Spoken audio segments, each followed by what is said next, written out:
Yo, what up? Si Boy Kid Casa. Muling nagbabalik yan. Bali, ngayon pala linggo. Diyan po. Samahan niyo ba lang mamaya ay magkapagawa ko ng motor. Papakabitan natin yung mga pyesa natin binili. Ito. Ito naman yung bulbulo ng bahay. Yan. Naka-bearing. Racing monkey. Saka yung headlight na mumurahin lang.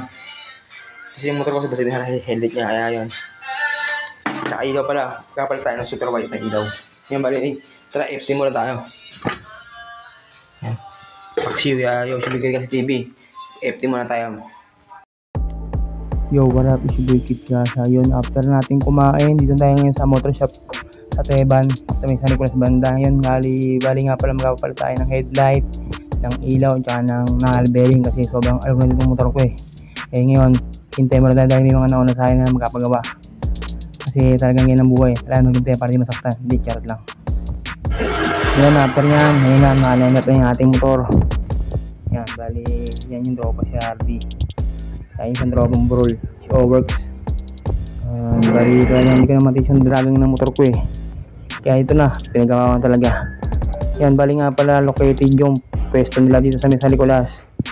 Tabi ng Ignacio, unahan ng Camila, bandang kaliwa. Kung galing kang Brian, pero bandang kanan kung galing ka sa Pote. Yan, bali yung motor ko, bakasado lang ng tropa. Yan, bali, safe naman dito magpagawa dahil talagang pulido kahit pabagal kasi hindi bang sa parte yung trabaho mabilis.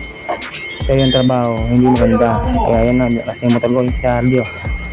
Yan yung sa tropa. Yan, binabakas yan yung na-bearing dyan. Kaya talagang solid talaga. Yan, bali yan yung shop nila nga pala yan.